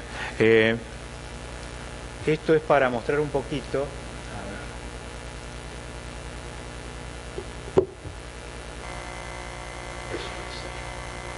Esto fue descrito primero en los gatos, y en realidad se describió más o menos en los años 60 y pico. Este es un gato que está en sueño REM en este momento.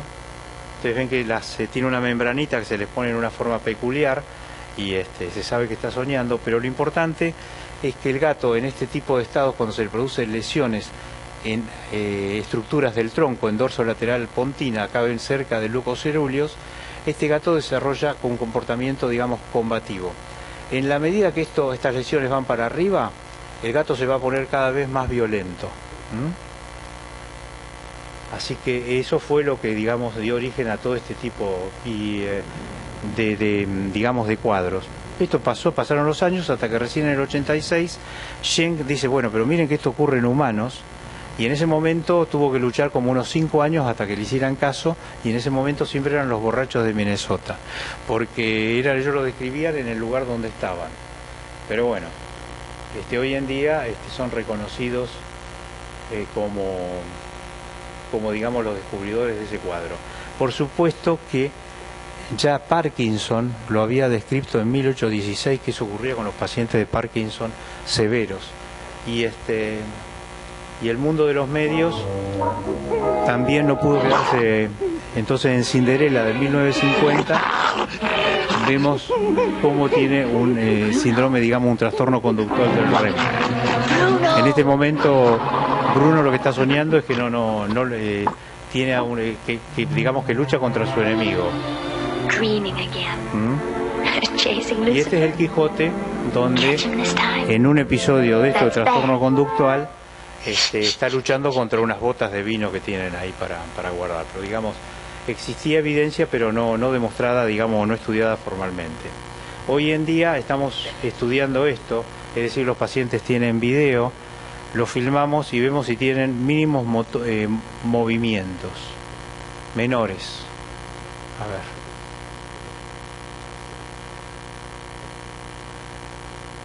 O sea que nos estamos poniendo un poco más finos porque muchos pacientes solo tienen vocalizaciones o solo tienen algunos movimientos mucho más pequeños. Este es un registro que no los voy a... pero este es un registro de hoy en día de cómo estudiamos estos pacientes y cómo ponemos algunos electrodos en algunos músculos que nos muestran más lo que está pasando aunque tengamos al paciente ahí quieto.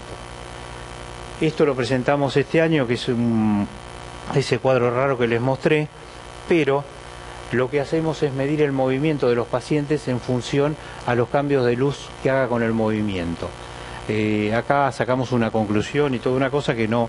Pero digamos, en CEMIC estamos trabajando en este tipo de cuadros y, por ejemplo, estos pacientes generalmente tienen apneas, muchos tienen apneas. Y usted ve un paciente que está soñando mientras está haciendo un tratamiento con CPAP. Acá tiene la manguera de un compresor de aire que hace que no tenga apneas. Y ustedes ven que el paciente está peleando, no sabemos con quién. Inclusive no sé si no sale de la cama para seguir. Bueno. Pero todo esto está en sueño REM. Una cosa que se ve en estos pacientes es que si tienen este problema en el sueño REM, los pacientes que tienen apneas tendrían que tener menos impacto en esas apneas porque tienen más tono muscular. Entonces, eso es una de las cosas que hemos estudiado también y lo llamamos el beneficio de tener este problema, digamos, dentro de todo es tomado con comillas. Es una buena con todo lo malo que conlleva tener este tipo de problemas porque a la larga estos pacientes son generalmente candidatos a tener una enfermedad neurodegenerativa. Y actualmente estamos estudiando marcadores genéticos de microRNA en estos pacientes para ver si tienen lo mismo con la enfermedad de Parkinson. Si 10 años antes uno puede encontrar que esos pacientes son candidatos porque tienen la expresión de un microRNA que se ve en el Parkinson, entonces la idea es sí o sí empezar un tratamiento tratando de mejorar, digamos, enlentecer el desarrollo de estos episodios. La industria no descansa y entonces existen nuevos fármacos.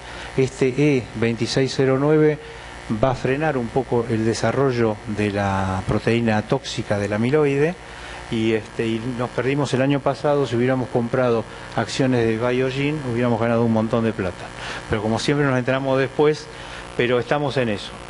Para terminar, al final vamos a hablar sobre el soñar, el sueño REM. Y el sueño REM, cuando soñamos y cuando tenemos lo que llamamos actividad onírica, que puede ocurrir tanto en el REM como en el no REM, lo que pasa que en el no REM nos acordamos menos, ocurre por la activación de gran número de regiones en el cerebro que le van a dar mayor o menor riqueza.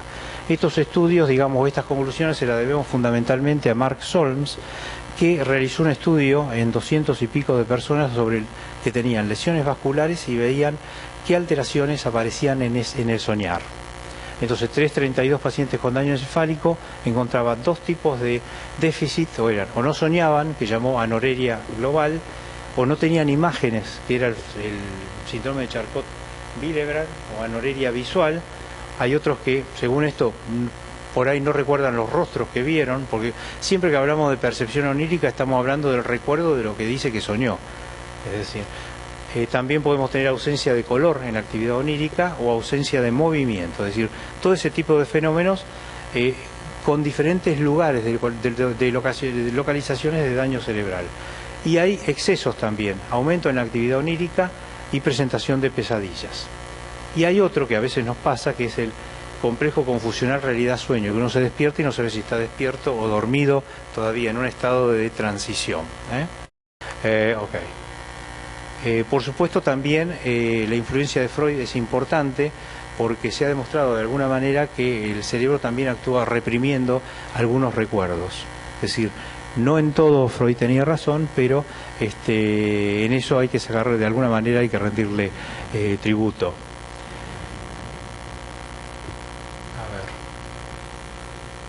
¿Por qué es importante el sueño REM y sobre todo en la niñez? Porque los bebés, ustedes habrán visto que tiene gran cantidad de sueño REM. Ese sueño REM no es lo mismo que el sueño REM del adulto, pero ese sueño REM tiene que ver mucho con la secreción de CRH y la CRH interviene en esto que aparece acá como la programación vegetativa de las respuestas pero emocionales, sociales, digamos, que está formando de alguna manera el cerebro de ese chico. Por eso yo siempre muestro este video de cómo el acercamiento de la cría con la madre es siempre fundamental. Es decir, estudios que se han hecho en crías separadas de la madre muestran un diferente desarrollo en cuanto al emocional y en cuanto al comportamiento social. Sí, esta es una cámara aficionada, el gatito está durmiendo, ahí está en el REM tónico, como dijimos, en ese momento, la gata está súper dormida.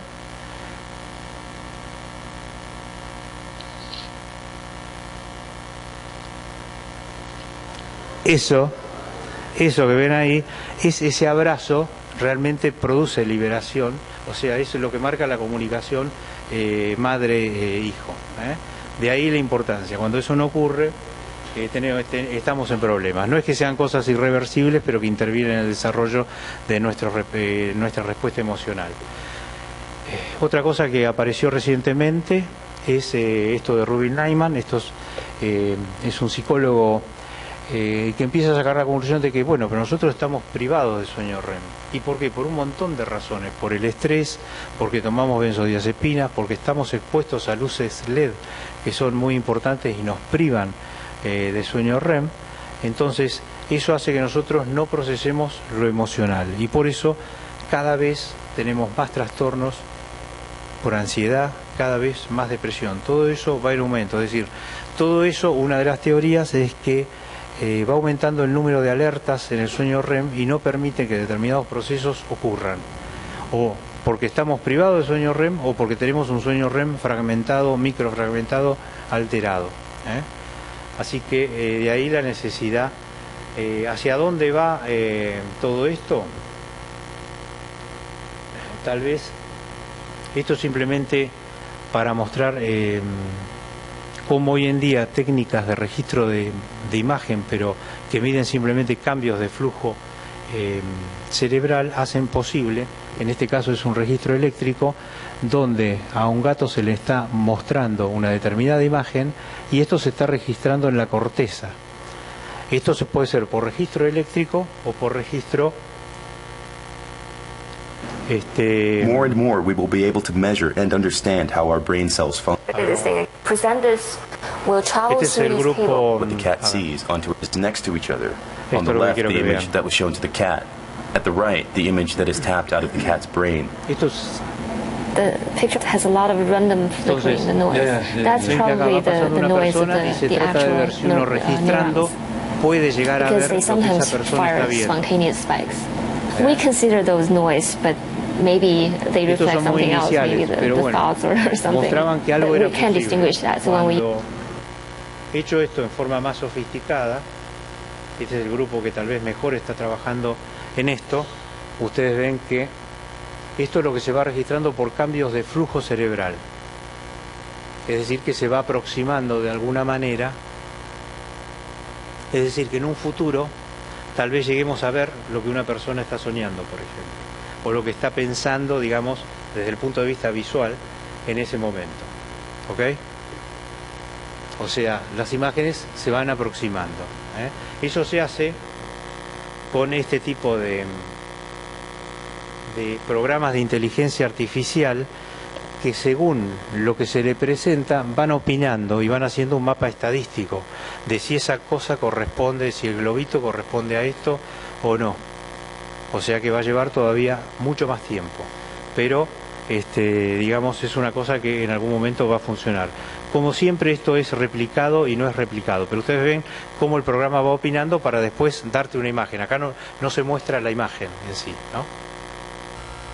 Ok, entonces acerca de lo que dijimos de funciones del dormir y soñar, ¿para qué sirve todo esto? Para mantener la vigilia con óptimo funcionamiento cognitivo, por ejemplo, para mejorar la respuesta inmunológica, para mantener la regulación hormonal, para mantener procesos de aprendizaje y consolidación de los procesos de memoria, para mejorar el tono afectivo.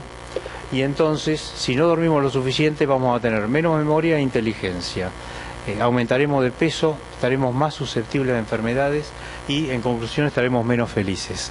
Así que Steve Gold, que es alguien que trabaja en Harvard muy bien en esto, dice que es nuestra elección. Muchas veces no lo podemos elegir. Hoy en día tenemos esta inundación de equipos que miden sueño, que pueden ser desde pulseritas hasta diferentes chirimbolitos que miden sueño, y ya existen patologías por el uso de esto. Entonces la gente se empieza a enfermar porque ve que esa noche no durmió tan bien y va haciendo su estadística y ya aparecen insomnes porque están permanentemente, así como miraban el reloj, ahora miden su registro de sueño.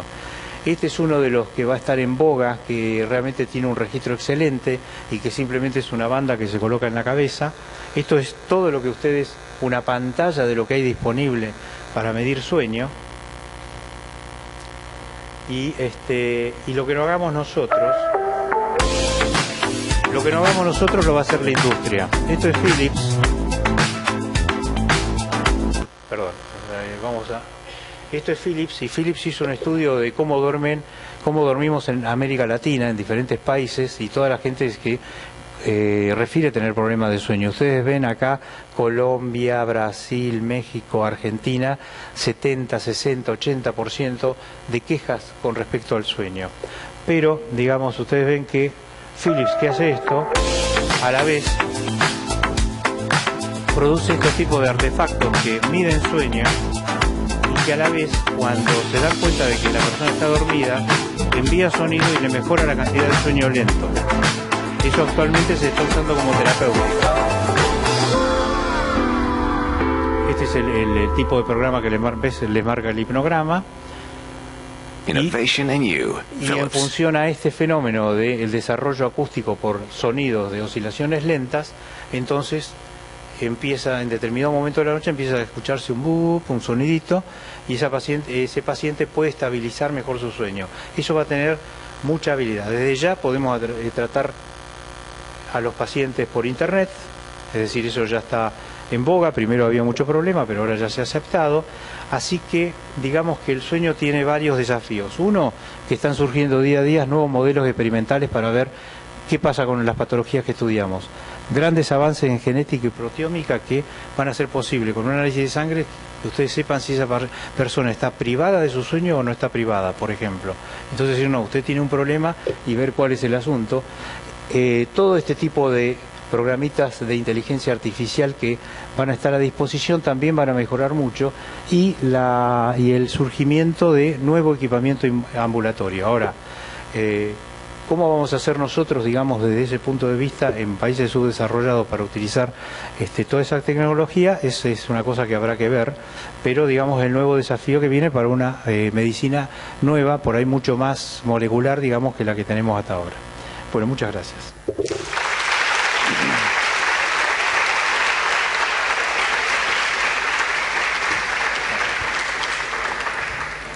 Si alguien tiene alguna pregunta, si no, después hablamos acá, como quieran. Si alguien tiene alguna... Sí, decime. Bueno, el fenómeno de parálisis del sueño es una parasomnia. Por ejemplo, los narcolépticos pueden tener muchas, pero simplemente lo que pasa es que el cerebro, cuando uno se despierta, todos los sistemas no lo hacen a la misma velocidad. Entonces, la actividad electroencefalográfica se despertó, pero persiste la atonía muscular. Eso dura segundos, pero para el que lo presenta es una eternidad. ¿Quiénes han tenido parálisis del sueño acá? Sí, es muy común. Y una vez que uno, supongamos el que lo tiene mucho, cuando ya se convence de que ya va a pasar, muchas veces el problema de las parálisis del sueño es que no es solo la parálisis, sino que a veces aparecen imágenes, aparecen lo que se llama alucinaciones hipnagógicas. Aparecen por eso, cuerpos, fantasmas, generalmente formas humanas. A veces se pueden diferenciar bien o no, pero cuando se le pierde el miedo a eso no hay problema. Generalmente, si uno duerme de costado, pasa menos que si duerme boca arriba. Entonces es una manera de utilizar los decúbitos para que no ocurra. Si no, a veces las imágenes pueden ser medio feas, o a veces pueden traer en algunas personas con algún estrés postrauma o lo que sea, ese tipo de imágenes, entonces hay que utilizar algún fármaco. Pero si no, a veces tratamiento posicional, y en la medida, es un fenómeno benigno, en la medida que la persona se acostumbra ya no le hace caso. Si persiste en el tiempo hay que tratarlo. Sí.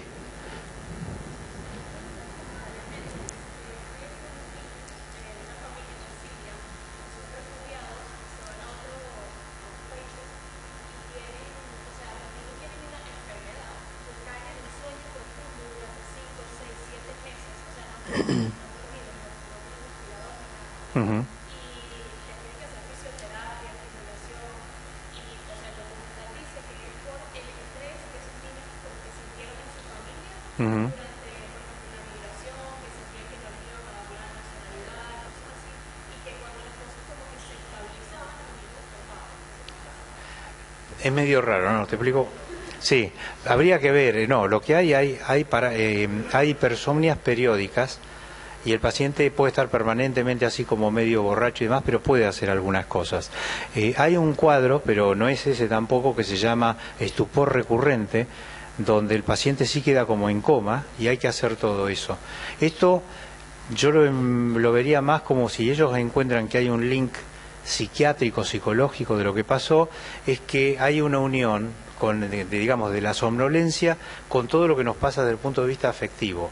Por ahí porque intervienen algunas interleuquinas que dan hipersomnia, no se sabe cómo es el mecanismo, pero es muy común que la persona con depresión o consulte porque se despierta muy temprano a la noche y tiene insomnio, pero más común es que tenga somnolencia durante el día. Hay una unión entre lo psiquiátrico y los síntomas de somnolencia. Y muchas veces cuando la persona soluciona el trauma, la narcolepsia, entre comillas, desaparece. Así que pero me voy a fijar en Netflix, decir que está. Bueno. Sí. Sí, medio raro, no, me hubiera enterado, pero bueno, lo voy a buscar, está bien, buen dato. Por ahí es una cosa nueva, pero es raro. Sí. Sí.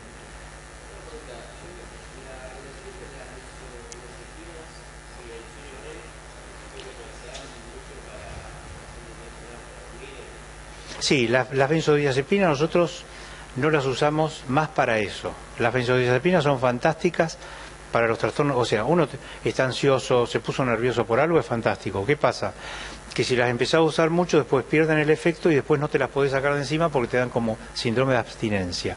Entonces, otro problema de la benzodiazepina es que te sacan parte del sueño REM. Entonces, a la larga después terminan siendo responsables de que vos no soluciones tus traumas que tenías con la ansiedad o por algún problema puntual, simplemente por ese tipo de mecanismos. O sea que uno lo desaconseja para el sueño. Por eso es mejor usar poco tiempo un hipnótico, y hoy en día cuando no hay otra, o sea, el tratamiento del insomnio es cognitivo-conductual. Es decir, se trata de cambiarte el bocho acerca de la problemática tuya que tenés con el problema. De cambiar tus creencias. Entonces cuando uno logra eso, después de un tiempo, ¿qué pasa? Que como somos latinos nosotros queremos todo ya. Entonces lo que hacemos habitualmente en la clínica es darle un fármaco también para que el paciente responda al inicio mientras hace ese trabajo. Y después lo retiramos. Eso es lo mejor que puede pasar.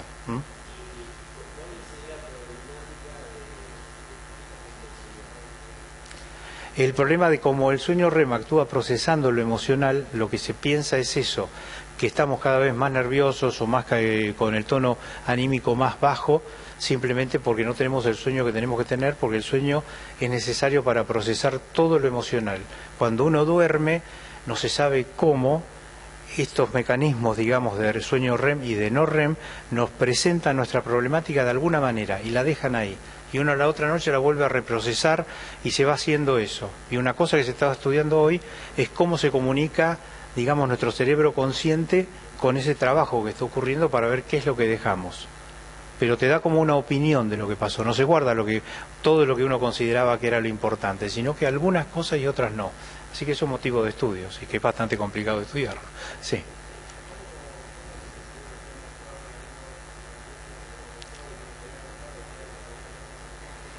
No, generalmente es todo muy ad random, pero cuando uno está soñando, a veces los sueños pueden ser muy elaborados y otras veces no, y de alguna manera debe depender de lo que nos está apareciendo en ese momento, porque en ese momento es como si todo eso se liberara. Entonces aquellos que tienen en ese momento recuerdos más estructurados, por ejemplo, hay personas que tienen sueños lúcidos, o sea que están conscientes de que están soñando, y esa gente puede manipular sus sueños.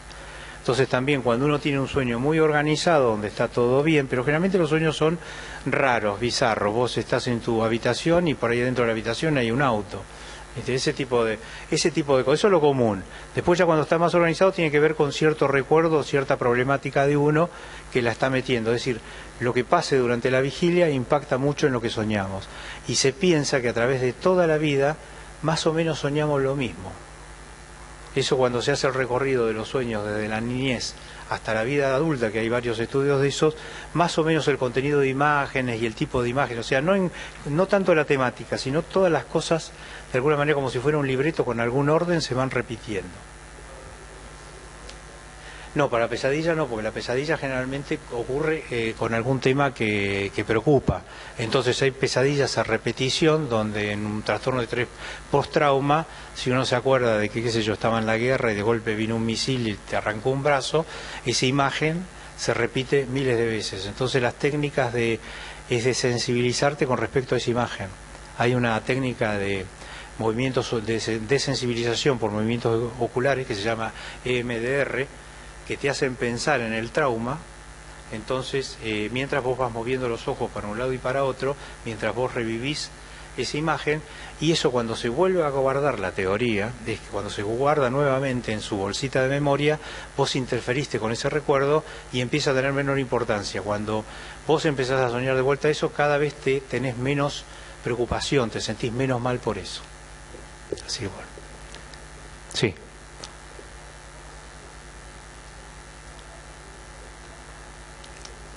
Sí, eso sí.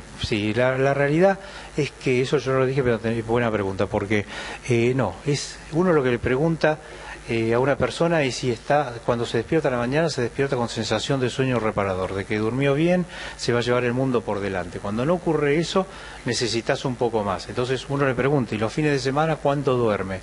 Y no, yo me levanto a las 9, generalmente se corren 1 o 2 horas, y ahí se levanta bien, sí. Entonces no tiene problemas, simplemente está privado con su sueño. Ahora, es común que uno diga que estamos perdiendo horas de sueño, pero en realidad cuando se hacen estudios, hay otros estudios que dicen que no, que siempre más o menos dormimos lo mismo. Lo que importa es la calidad. Hay personas que van a la consulta porque son dormidores cortos y duermen 5 horas. Y van preocupados porque dicen, mire, duermo 5 horas, leí que los que duermen muy poco tiempo se mueren antes, tienen más carcinogénesis, tienen un montón de problemas. Entonces dicen, no, usted cuando se despierta a la mañana se despierta bien, perfecto, no hay problema. Lo mismo el dormidor largo, dormir muchas horas, más de 11 horas, más de 12 horas, más de 10 horas, también tiene consecuencias no buenas para la salud. Es decir, se desencadena en los dos casos una respuesta de inflamación en el organismo. Si se mide en laboratorio una PCR, se ve que generalmente están elevadas. Cuando ocurre eso, ese paciente hay que cambiar algo porque ese paciente tiene riesgo de tener patología. Pero siempre es si tiene sensación o no de sueño reparador. Esa es generalmente están 8 horas, ¿no? 6, 8 horas. Sí.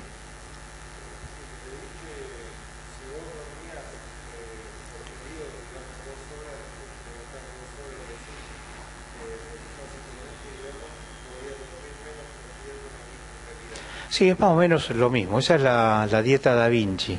Eso lo usan los que andan en veleros, que van solos, que no pueden dormir mucho tiempo. Entonces Da Vinci era una persona que trabajaba muchísimo cuando tenía alguna obra y demás, entonces dio un método que eran 2 horas activos, dormía 20 minutos, 2 horas, 20 minutos. Y más o menos llega a un número de tiempo más o menos pasable durante el día cuando uno suma las 24 horas que estuvo haciendo eso. Esa es la dieta Da Vinci, se puede tolerar un tiempo, pero no es para hacerlo tiempo, ni el mismo Da Vinci lo hacía para terminar algo. Pero sí, lo que sí está en discusión es si se puede dormir en 2 partes, como en etapas medievales, donde la gente cuando caía la luz del sol se acostaba temprano, 8 de la noche, se levantaba 10, 11, algunos iban de farra, de parranda, hasta las 1 o 2 de la mañana, se volvían a acostar y se levantaban con la luz del sol para ir a trabajar. Y eso ha demostrado que se puede utilizar y que actualmente se está viendo si se puede utilizar o no. Allá hay una pregunta, sí, la del mate, que hace rato que estás, sí.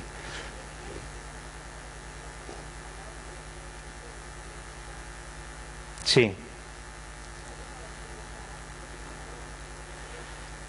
Mira, por ahora el asunto ese de las ventajas del dormir de cúbito lateral serían simplemente eso de lo del flujo linfático. Después podés dormir boca abaja. No hay tanto problema en el adulto, sí en el chico.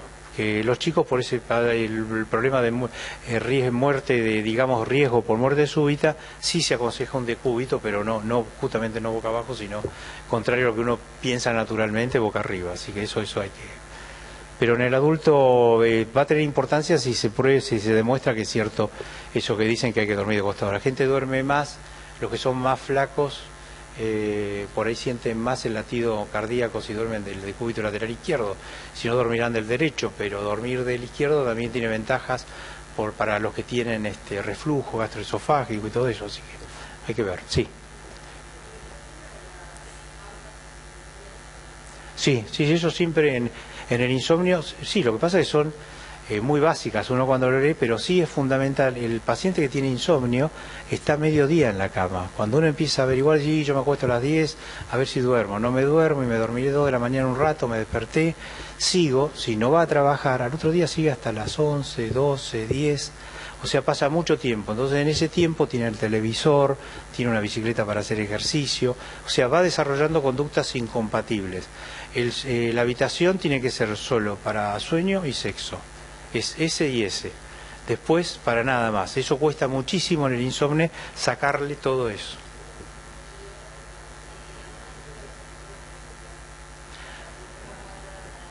No, vos decís si no. No, por eso ajustás un poquito, pero no, eso si no sería, pero realmente lo que pasa es que vos, suponete que vos dormís 4, mañana 4 y al otro día podés dormir ad libitum, dormirás 8 horas y lo que estás haciendo es metiendo más sueño lento, por ejemplo, y más REM, y el buffer del sueño es la etapa 2, entonces es lo que se reduce. Sí. Sí. Sí, eso en insomnio utilizamos mucho respiración, técnica de relajación y de meditación. O sea, la respiración porque desactiva a todos los grupos de la alerta. Cuando uno hace respiración abdominal profunda por 15 minutos, respirando, tomando aire por la nariz, largando por la boca, eso reduce, digamos, toda la actividad relacionada con la respuesta al estrés. Entonces se aconseja de que todos respiremos todas las mañanas de nuestra vida y meditemos a la noche. Porque cuando nosotros meditamos a la noche, la meditación desconecta una red que se activa en el insomnio, que yo no hablé de eso, que se llama red neuronal por default, que es cuando no me puedo dormir, empiezo a pensar cosas y no puedo parar de pensar. Eso, entonces cuando eso lo desconecta el mindfulness o la meditación, que es lo mismo. Y también hay 2 redes, pero una que se llama de prominencia, que es la que encima acentúa el problema. Y hay un núcleo que se llama el núcleo caudado izquierdo, que se activa en los insomnes y que tiene que ver con el freno cognitivo. Entonces, yo empiezo a pensar lo mismo, acentúo el problema y no puedo parar de pensarlo. Esa es la tortura a la que es expuesto el que tiene insomnio crónico. Por eso, la meditación ayuda. Ok. Sí.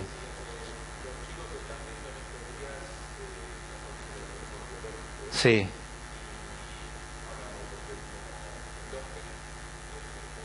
Sí.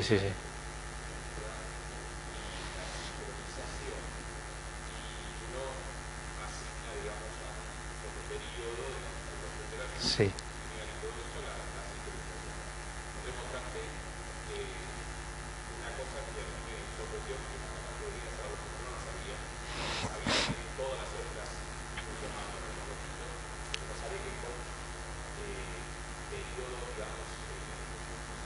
Con diferentes fases, claro.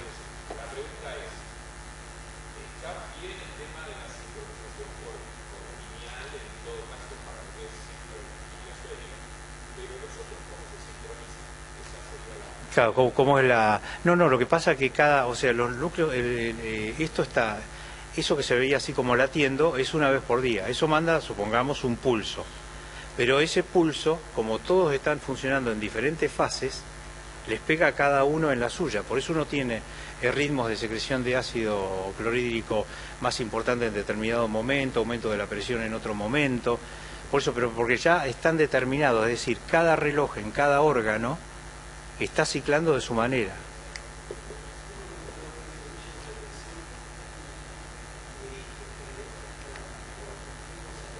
Sí. Y ahí vos ves cómo están todos ¿Son todas iguales? Sí. Bueno, esa es una muy buena pregunta. Eso lo muestra Takahashi. Yo me lo pregunté igual, digo, ¿pero cómo? Debe ser que son de diferentes grupos que ha puesto, diferentes fibroblastos, de diferentes días o tejidos, lo que sea, que están ciclando cada uno, porque están ahí en forma independiente. Ahí que perdieron el máster, digamos.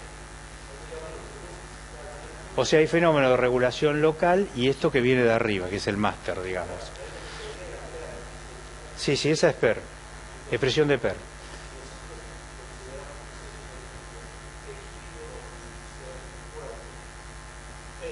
Sí. No, por eso, cada una está en su fase, Ahora, eso está determinado en forma local, por eso es muy complejo, pero se llegó a la conclusión... PER es el que más fácil puede medir, pero puede ser cualquier cosa, pero por eso de hecho en un órgano no solo hay regulación local, es todo el órgano, sino que son diferentes lugares para diferentes funciones, así que es bastante difícil de entenderse. Claro, lo que sí se sabe es que si uno te desincroniza y te pone en permanente jet lag, ¿no? Todo eso se me empieza a ocurrir un problema y vos cada vez desarrollás más respuesta inflamatoria, más problemas, digamos, detrimentales para la salud simplemente por la desincronización, porque el máster manda esa señal y después cada uno va con la suya.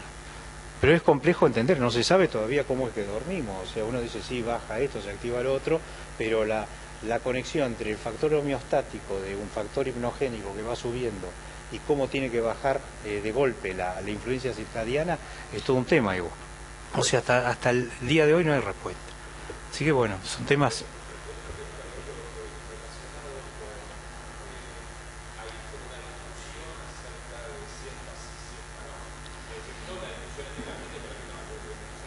Sí.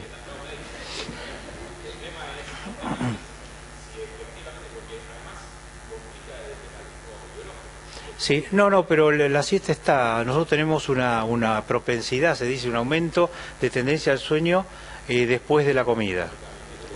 Sí, pero el asunto es que si nosotros tomamos se llaman siestas estratégicas, una power nap, es buena, se dice no más de media hora, la realidad es muy poco, es decir, a veces hacemos que los pacientes se sienten en un sillón y agarren un vasito de plástico y cuando se les cayó, que nos odian por eso, ya se terminó la siesta, o sea, ni siquiera son 15 minutos, son minutos. Ahora, si uno duerme mucho, la siesta no es buena, es decir, en el norte, donde las siestas son prolongadas, que son 2 o 3 horas, después de comidas copiosas, medio heavy con alcohol, esos pacientes tienen la misma comorbilidad que tienen a la noche, por riesgo de problemas, digamos, de lo que se les ocurra, es decir, la misma patología que se va a ver a la noche se ve en la siesta. Por eso la siesta tiene que ser breve, pero está contemplada dentro de nuestros ritmos biológicos.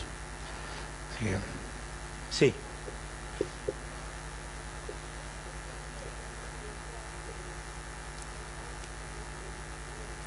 Sí.